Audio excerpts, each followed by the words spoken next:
Sharks, the ocean's top predators, are both feared and fascinating. With over 400 species, their world is diverse and complex. While attacks on humans are rare, when they do occur, they capture our attention, reminding us of the wildness of the seas. From the great white's powerful bite to the bull shark's ability to thrive in salt and fresh water, these creatures are marvels of evolution. Dive into the stories of survival and the surprising facts that reveal the true nature of sharks, shedding light on their behavior and our shared waters. Sapphire Bay lies in the sprawling, sun-drenched expanse of Australia's Gold Coast, renowned for its sparkling beaches and formidable waves. It's a location that whispers tales of adventure and the untamed spirit of the ocean. On this particular day, September 5, 2012, the bay was abuzz with anticipation for the annual Sapphire Ocean Challenge, a long-distance swimming event that attracted athletes from around the globe. Among the participants were Ella Harrison, a seasoned open-water swimmer with the heart of a lioness, and her devoted coach, James "Jim" Bennett, a former champion swimmer himself.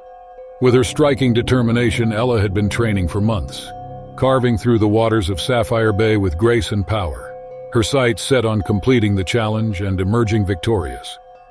While a paradise for surfers and swimmers, Sapphire Bay was known for its diverse marine inhabitants, including the majestic yet formidable sharks patrolling the deeper waters. These creatures, apex predators of their realm, were respected and feared. The locals had coexisted with these sea giants for generations, understanding the delicate balance between admiration and caution. The morning of the event, the air was excited and nervous. Standing at the shoreline, Ella gazed into the horizon, her mind a mix of focus and silent prayers. Ever the supportive mentor, Jim offered words of encouragement, reminding her of the strength and resilience within her. The race began with the sound of a horn slicing through the morning calm. Swimmers plunged into the cool embrace of the ocean, their bodies rhythmically moving through the waves, a beautiful display of human endurance and the quest for triumph. With her powerful strokes, Ella quickly found her rhythm, her body in perfect harmony with the sea. As the swimmers ventured further from shore, the crystalline blue of the shallows gave way to the deeper, darker blues of the open ocean. Here, in the vastness of the waters, the reality of their challenge truly set in. Ella, undeterred, pressed on, her eyes fixed on the distant buoy that marked the halfway point. But nature had its script, one that no human could predict or control. Without warning, the serene scene was shattered by a sudden, terrifying encounter. A shark, drawn by the commotion in its domain, launched an attack, its sights set on Ella. The predator's approach was swift and silent, a stark reminder of the ocean's hidden dangers. The first sign of trouble was a sharp, excruciating pain in Ella's hand. In a display of raw power, the shark had latched onto her, its teeth quickly cutting through the water and skin. Panic ensued as Ella fought to free herself from the shark's grip, her strokes now fueled by sheer survival instinct. Seeing the horror from the support boat, Jim felt a wave of helplessness wash over him. The race had turned from a test of endurance to a desperate fight for life.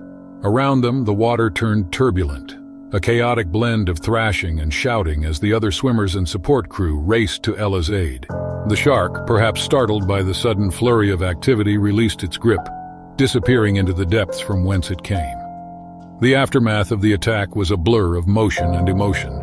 Ella was quickly pulled from the water, her hand grievously injured, the dream of victory now the furthest thing from her mind.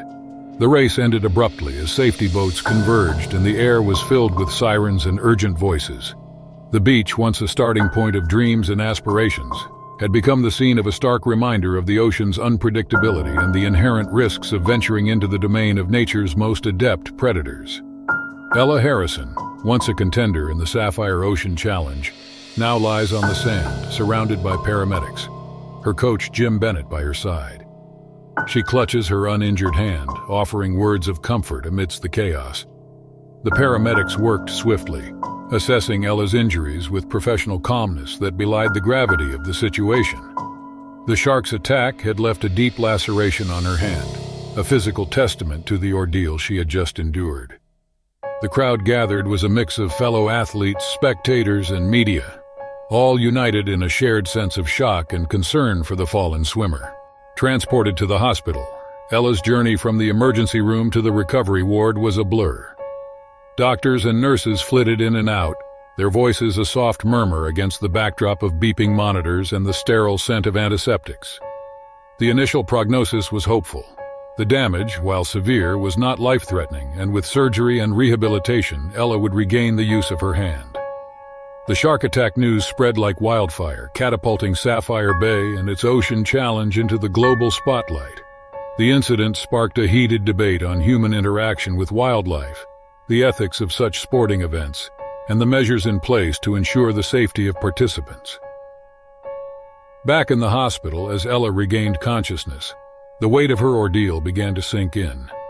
The dreams of triumph in the Sapphire Ocean Challenge, of proving her mettle against the forces of nature, had been dashed most brutally. Jim's constant presence by her bedside was a source of comfort. Together they spoke of the future, not just of recovery and rehabilitation, but of advocacy for safer interactions between humans and the marine world. The road ahead would be challenging, but she was ready to face it head-on, her spirit unbroken, her resolve more vital than ever. Sapphire Bay and its ocean challenge would always be different after the attack. But for Ella Harrison, this was not the end of her story with the ocean. It was a new beginning, a chance to forge a new path, one stroke at a time. On the serene shores of Blue Haven Island, nestled along the coast of Australia, the morning sun casts a radiant glow over the turquoise waters, heralding a day of promise and adventure.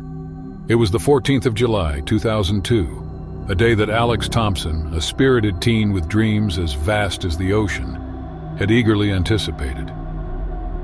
Accompanied by his family, Alex was set to explore the underwater marvels that had made Blue Haven a magnet for snorkelers from across the globe. Blue Haven, a jewel in Australia's crown, was celebrated for its stunning coral reefs and the diverse marine life it sustained. Among these were the sharks, creatures both feared and revered. The local fishermen, seasoned by years at sea, often recount tales of the great whites and hammerheads that roamed the depths, respecting these apex predators as masters of their domain. With his youthful curiosity and boundless enthusiasm, Alex was fascinated by these stories. He had spent the previous night poring over books and documentaries about marine life, his excitement barely contained. Alex's father, Michael Thompson, shared his son's passion for the ocean, having been a diver in his younger days. Alongside them were Alex's mother, Sarah, and his younger sister, Lily, both equally eager to witness the underwater spectacle. Their day began with laughter and light-hearted banter as they boarded the small boat that would take them to the prime snorkeling spots around the island. The local guide, a cheerful man named Jack Marley, regaled them with tales of his encounters with the sea's inhabitants, his voice a comforting blend of humor and experience. As they anchored near a coral reef teeming with life, the crystal-clear waters inviting them in, Alex donned his snorkel gear with reverence and anticipation. He glanced at his family, their faces alight with excitement, and plunged into the water, the cool embrace of the ocean welcoming him home. For a while, time stood still as Alex floated above the coral gardens, mesmerized by the kaleidoscope of colors and the dance of fish around him. He felt a profound connection to the world beneath the waves, a world so different from his own yet inexplicably familiar. Unknown to Alex and his family, their idyllic adventure was about to take a dramatic turn. Beneath the surface, unbeknownst to the snorkelers, the delicate balance of predator and prey played out each day, a reminder of the ocean's untamed nature. As Alex ventured further, drawn by the allure of the deep, the day's tranquility was shattered by a sudden terrifying encounter. A shadow loomed large, and in an instant the hunter and the hunted were face to face. In that heartbeat where time seemed to freeze, Alex Thompson stared into a predator's dark, unblinking eye, a primal and majestic creature that commanded fear and awe. The sleek and powerful great white shark, the undisputed sovereign of the depths, moved with a grace that belied its formidable strength. Alex felt a surge of panic as the shark circled closer, its intentions unclear. Every story he'd heard about shark encounters raced through his mind, each one scarier than the last. But amid the fear, a spark of fascination glimmered. Here in the shark's domain, he was an uninvited guest, witnessing the raw beauty of nature in its purest form. The shark, as if sensing Alex's fear, suddenly darted forward. In a split second, the world turned chaotic. The water around Alex churned violently as the shark's powerful jaws found his leg, pulling him with a force that seemed to drain the very breath from his lungs. Pain exploded through him, sharp and all-consuming, a bright burst of agony in the underwater twilight.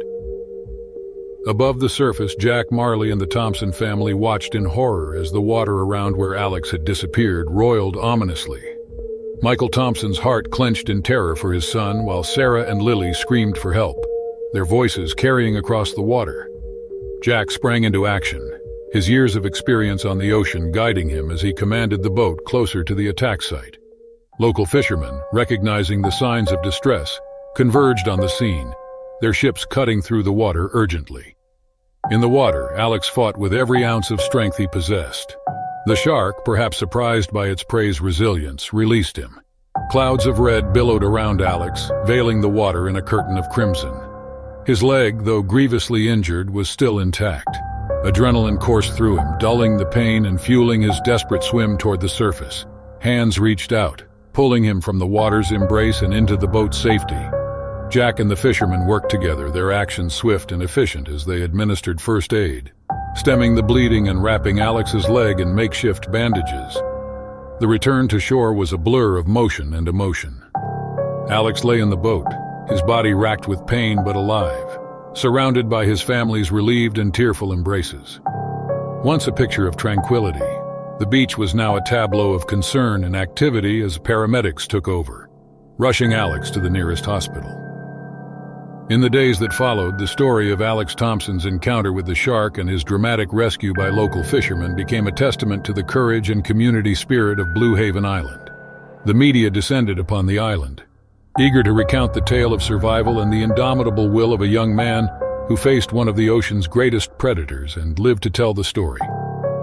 From his hospital bed, surrounded by his family, Alex grappled with the reality of his experience. The physical scars would heal, but the memory of that day would remain etched in his mind forever. Yet within him, something had shifted.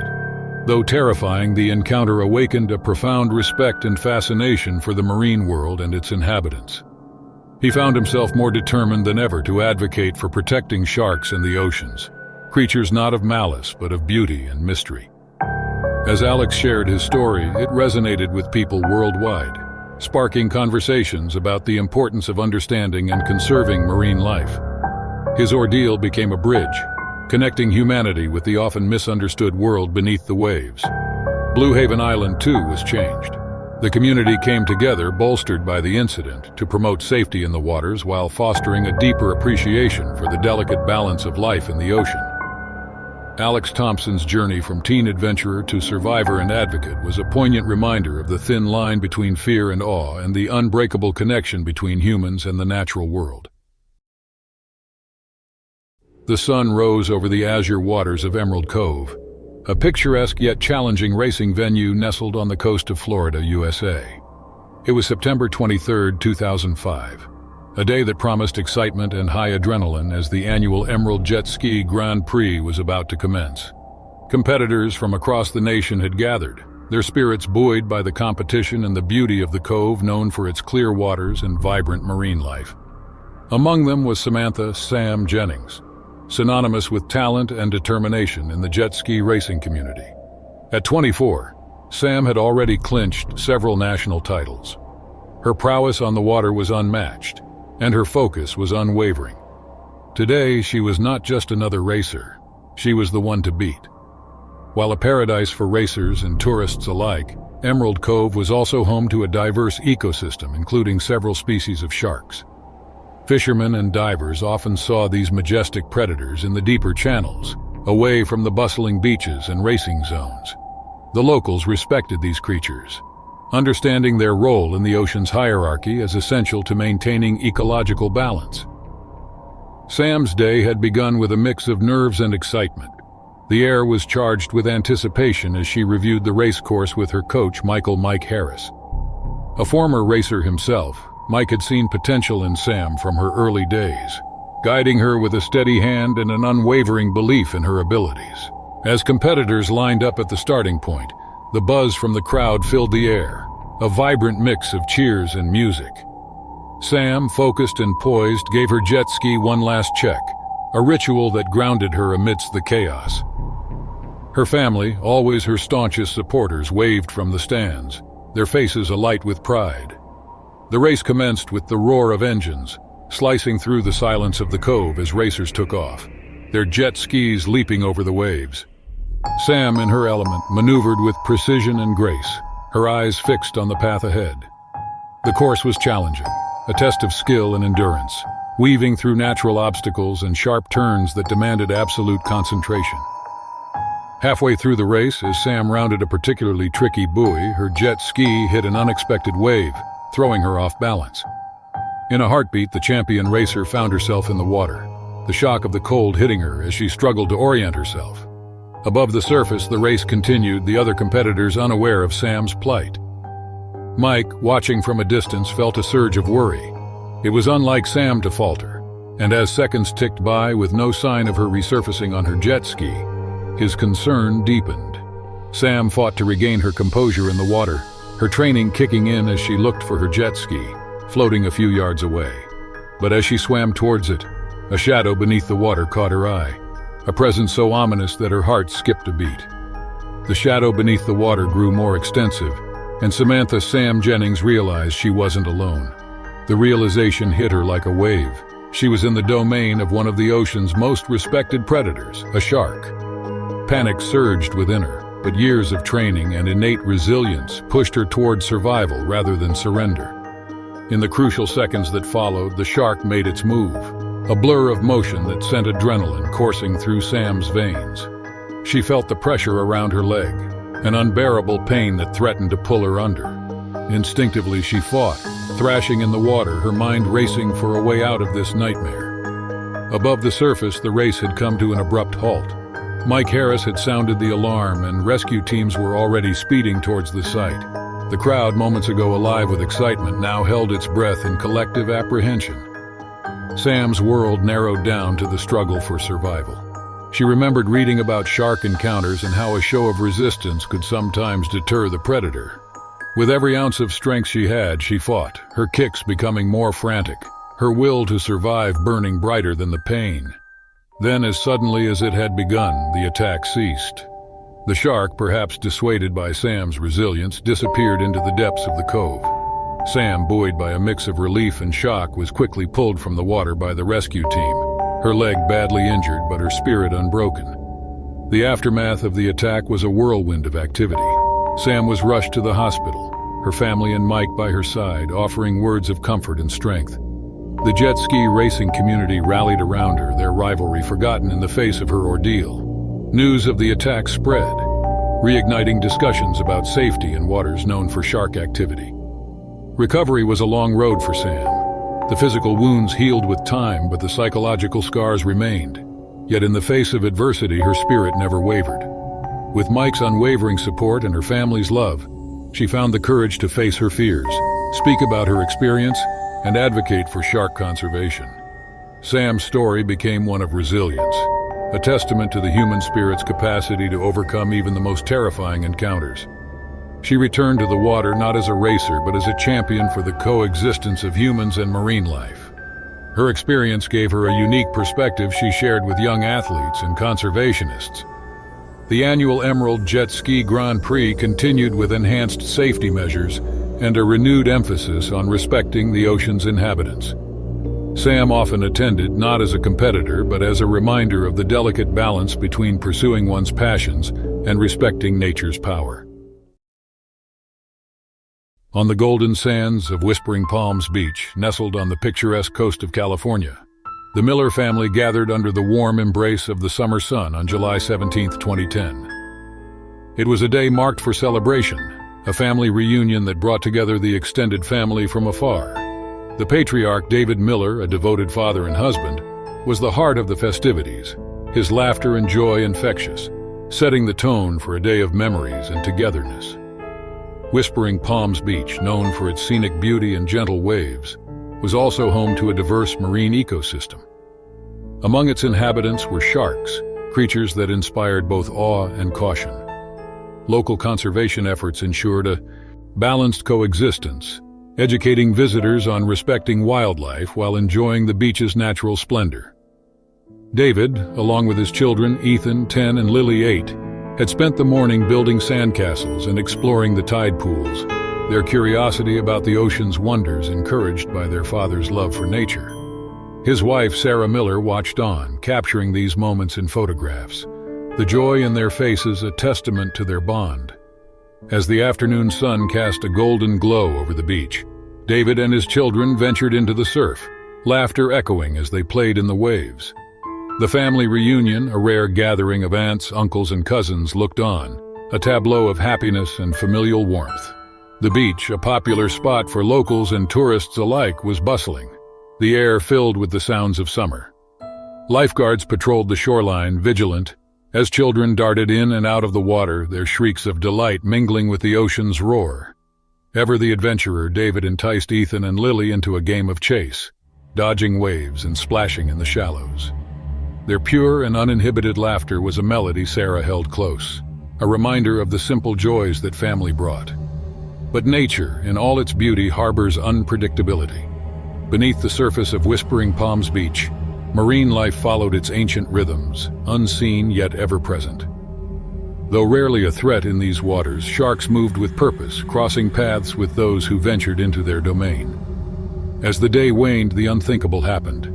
A shadow beneath the waves, unnoticed amidst the joy and laughter, turned a day of celebration into a fight for survival. In a moment of terror, David found himself face to face with one of the ocean's most formidable predators. The shark, perhaps drawn by the commotion or mistaking him for prey, launched an attack that shattered the tranquility of Whispering Palms Beach. The Miller family's day of reunion was suddenly cast into chaos, a stark reminder of the ocean's power and the fragility of life. The serene beauty of Whispering Palms Beach was ruptured by a scream that pierced the air, a sound so jarring it seemed to stop time itself. Once scattered in joyful abandon, the Miller family converged in a united front of panic and fear at the water's edge. David, the beloved father and husband, was locked in a survival dance against the might of the ocean's predator. Sarah's heart plummeted into despair as she witnessed the shark's silhouette weaving through the water, its target unmistakably her husband. Ethan and Lily, their laughter silenced by the unfolding horror, clung to their mother, their small faces etched with confusion and fear. The lifeguards, trained for moments like these, yet always hoping never to face them, sprang into action with a practiced urgency. Their whistles sounded a cacophony of alarms as they directed the crowd back, clearing the way for rescue. In the chaos of the attack, as David Miller was suddenly thrust into a life-or-death struggle, the beach's festive atmosphere was shattered by a deafening silence, followed by a surge of panicked screams. The shark, a formidable predator of the deep, had mistaken David for its usual prey in the murky waters stirred by the day's activities. Its powerful jaws clamped down on his leg, pulling with a force that threatened to drag him under. David's instincts kicked in, a primal fight for survival as he struck at the shark, each hit a plea for life. The water around him churned violently, a whirlpool of fear and determination as he fought to free himself from the shark's grip. His children, Ethan and Lily, watched in horror, their screams muffled by the pounding of their hearts as their father battled the beast. Witnessing the scene unfold, Sarah felt a rush of terror and adrenaline. She raced into the water, her only thought to reach David, to somehow pull him from the jaws of death. The lifeguards, trained for such emergencies, responded quickly, their rescue boards slicing through the water as they made their way to David. The shark, perhaps startled by the commotion or satisfied with its assault, released David and disappeared into the depths from which it came. The water, now a haunting reminder of the ordeal, was stained with David's blood, a stark contrast to the clear blue that had welcomed the family hours earlier. As the lifeguards reached David, pulling him onto a rescue board, his body was a map of the attack's ferocity. The leg wound was grievous, a testament to the shark's power, but it was David's will to survive that marked the moment. His eyes, though clouded with pain, burned with an unspoken resolve.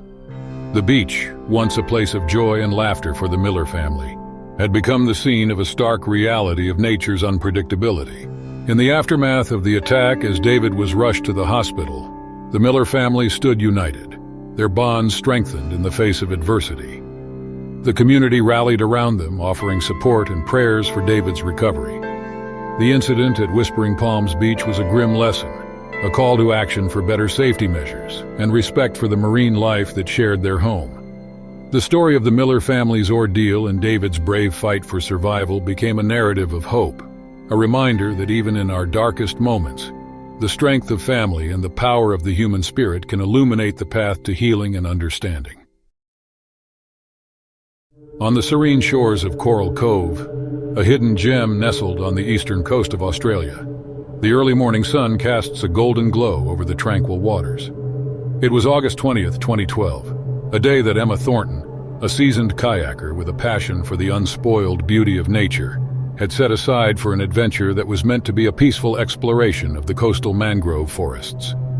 Coral Cove was renowned for its dense mangrove forests, a vital ecosystem supporting diverse marine life. The area was a haven for environmentalists and nature enthusiasts alike, drawn by the allure of its pristine condition and the promise of witnessing nature in its most unadulterated form. Emma, a 32-year-old environmental scientist from Brisbane, had always been fascinated by the symbiotic relationships within these mangroves. For the day, she planned to document the various species of flora and fauna as part of her ongoing research on coastal ecosystems. She was equipped with her kayak, camera, and notebooks, ready for a day of solitude and discovery. The waters around Coral Cove were known to be home to various marine animals, including the majestic but often misunderstood sharks. Local conservation efforts focused on educating the public about the importance of sharks to the aquatic ecosystem, dispelling myths, and fostering a culture of respect and coexistence. As Emma paddled her kayak through the narrow channels carved by the mangroves, the forest sounds came alive. The chirping of birds and the gentle splash of water against her kayak were the only noises that disturbed the peaceful silence. She was in her element, wholly absorbed in the beauty of her surroundings, her heart full of joy and appreciation for the natural world. As the day progressed, Emma navigated the mangroves with ease, her experience evident in the confident strokes of her paddle. She made several stops along the way, captivated by the sight of colorful birds and the occasional fish jumping out of the water. Her camera clicked away, capturing moments she knew would be treasured memories of her solo journey. However, as the afternoon sun descended, casting long shadows over the water, Emma's peaceful exploration took an unexpected turn. A sudden bump against her kayak startled her, reminding her she was not alone in these waters. Initially dismissing it as a piece of drifting wood or perhaps a curious turtle, she continued, unaware of the danger that lurked beneath. The serenity of Coral Cove's mangrove channels was abruptly shattered when Emma felt a jolt more vital than before, this time unmistakably forceful, shaking her kayak with a violence that sent a ripple of fear through her heart. A shadow beneath the water, vast and swift, collided with her vessel, tipping it precariously. In a heart-stopping moment, her arm plunged into the cool water and she felt an excruciating pain as sharp as the fear gripping her. It was a shark, maybe mistaking the kayak's silhouette for prey due to its instinctual curiosity. With adrenaline surging through her veins, Emma fought to right her kayak, her thoughts a whirlwind of panic and determination.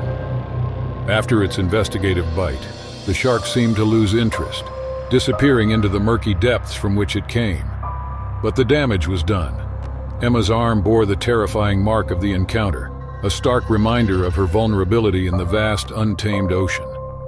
Bleeding and in pain, Emma's survival instincts kicked in. She managed to climb back onto her kayak, her training as an environmental scientist providing her with the knowledge that calm and quick thinking was her only way out. With one arm severely injured, she paddled with all her remaining strength towards the shore, each stroke a testament to her resolve to survive. The journey back was a blur of pain and perseverance. Emma's mind raced with thoughts of her loved ones, her passion for nature, and all the reasons she had to live. The once enchanting mangroves now seemed like silent witnesses to her struggle, the shadows of the trees stretching out as if to offer her solace and protection. Upon reaching the shore, Emma's cries for help were met by the swift response of nearby beachgoers and the park's rangers, who rushed to her aid.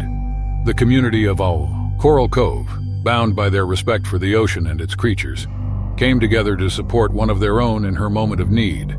The following weeks were a testament to Emma's strength and the community's solidarity. Her recovery was slow but steady, supported by the expertise of medical professionals and the unwavering support of her family and friends. The shark's bite, while physically damaging, could not dampen Emma's spirit or her love for the marine world she had dedicated her life to protecting. Emma's story spread through Coral Cove and beyond, becoming a powerful narrative of human resilience and the complex relationship between humans and nature. Her return to the water was a poignant moment, not just for Emma but for the entire community. Armed with a deeper understanding and a reinforced respect for the ocean's inhabitants, she embarked on her kayak again, her gaze steady on the horizon. Emma Thornton's journey from a serene day in the mangroves to a life-changing encounter with a shark and back to the water she loves is a powerful reminder of the fragility of life, the strength of the human spirit, and the enduring bond between humanity and the natural world. Ultimately, her story is one of triumph, not tragedy, a narrative of overcoming fear, embracing understanding, and living to make a difference in the world. May 15, 2001 marked a day that would forever change the life of Finn Harlow, a young surfer with an insatiable thirst for adventure and a love for the solitary waves of Australia's hidden gem, Driftwood Beach. Located off the beaten path along the northern shores of New South Wales, Driftwood Beach was a secret known only to a select few, where Australia's wild beauty was preserved and revered. Its isolation made it the perfect escape for those like Finn, who sought the purity of surfing without the crowds. Finn's morning began before the sun kissed the horizon, his alarm clock unnecessary as his internal clock was finely tuned to the ocean's schedule. He loaded his old van with the essentials, his surfboard, a worn-out wetsuit, and the eagerness of a soul destined to chase the waves. The drive to Driftwood Beach was a ritual, the winding roads a prelude to the awaited serenity. Upon arrival, the beach greeted him with its usual quiet splendor, the sounds of the waves a soothing welcome. The beach's name, Driftwood Beach, came from the countless pieces of wood that journeyed from distant forests to rest upon its shores. Each piece was a story, and a journey ended. Like many before, Finn was the lone figure against the vast open sea this morning, a testament to his dedication and passion for surfing. The local fauna, a mix of curious dolphins and the occasional sea turtle, were the usual spectators to his morning ritual. Sharks, too, were part of Driftwood's natural tapestry, apex predators that commanded respect and caution. Finn, well versed in the behaviors of these majestic creatures, surfed with a mindfulness that acknowledged their presence without fear. He understood the ocean was their domain, and he was but a visitor, granted access through mutual respect born of understanding and admiration. As Finn suited up and made his way to the water's edge, the first light of dawn cast a golden hue over the sea, the waves whispering invitations to dance. Paddling out, he felt the familiar rush of anticipation, the cool water enveloping him, erasing any remnants of sleep or lingering dreams. Today, the ocean was generous, offering wave after wave, each ride a blend of adrenaline and bliss, a perfect harmony between surfer and sea. But as the morning wore on, a subtle shift occurred. The wind changed direction, bringing with it a chill that hinted at the unseen forces at play within the depths of Driftwood Beach. Finn, attuned to the moods of the ocean, sensed the change. The waves grew erratic, their patterns a puzzle that beckoned understanding. Finn embraced the challenge, undeterred, adapting his style to match the ocean's new rhythm. It was a dance of respect, a give and take that only those who knew the sea could navigate. His last ride before the incident was a testament to his skill and connection to the water, a perfect ride that ended with him back at the shore, exhilarated and unknowingly on the precipice of a life-changing encounter. As Finn sat on his board, catching his breath and watching the horizon, he reflected on the morning's journey. The solitude of Driftwood Beach, the exhilarating challenge of its waves, and the presence of its wildlife combined to create a moment of pure contentment, a reminder of why he was drawn to this remote corner of the world. Yet as the ocean's mood shifted further, heralding the approach of something unseen, Finn remained in the water, unaware that his love for the surf would be tested in a way he had never imagined. The tranquility of the morning was shattered in an instant, As Finn Harlow sat on his board, legs dangling in the cool water, a shadow loomed beneath him, swift and silent. Before he could react, the water erupted into chaos. The shark, a massive creature of muscle and instinct, struck with terrifying precision. Its target was clear, the unsuspecting surfer who had ventured into its path. Finn Harlow found himself in a fight for his life. The shark hit hard and fast, its body a shadow that became a terror in seconds. Finn, thrown into a sudden battle, relied on instinct. He punched, aiming for the shark's sensitive nose, and kicked, trying to make himself less of an easy target. The water around him churned with the struggle, a mix of fear, determination, and the will to survive. The shark, deterred by Finn's defense, circled back, eyeing him coldly. Realizing his punches were only a temporary fix, Finn made a split-second decision. He climbed back onto his board, paddling with all his strength, heading for the shore as fast as he could. The shore was his safety, the distance between him and the shark a rapidly closing gap. Finn's hopes lifted as he neared the beach when he saw figures moving along the shore. The locals, who had spotted the unusual commotion in the water, rushed towards the sea, ready to help. Among them were Jack, a seasoned fisherman, and Mia, a lifeguard off duty but never off guard. They grabbed spare surfboards, paddling out to meet Finn halfway, their actions swift and coordinated. The shark, perhaps sensing the increased opposition, hesitated. This moment of uncertainty allowed Finn and his unexpected rescuers to return to the beach, where more hands helped drag him out of the water and onto the sand. Finn's leg was severely injured, the marks of the shark's teeth deep and bleeding.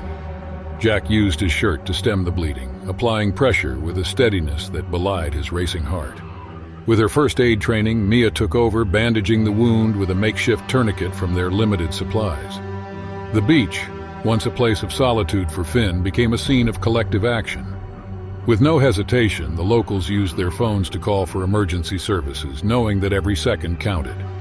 While waiting for help, they kept Finn awake and talking, their words a mix of encouragement and bravery. The ambulance arrived, tearing through the quiet of Driftwood Beach with an urgency that matched the situation. The ride to the hospital was a blur of lights and sounds, but Finn's thoughts were clear. Thanks to his quick thinking and the courage of a few locals who had rushed into danger without a second thought, he survived. His recovery was slow, marked by moments of frustration and triumph. The beach no longer felt like just a place to surf. It reminded him of the day he had faced his deepest fears and come out alive, supported by the unexpected bravery of those around him. Finn knew he would return to the ocean, but with a new respect for its power and a deep gratitude for the community that had stood by him. The experience had bound him to Driftwood Beach and its people in ways he had never imagined, a testament to the unpredictable journey of life and the strength found in unity.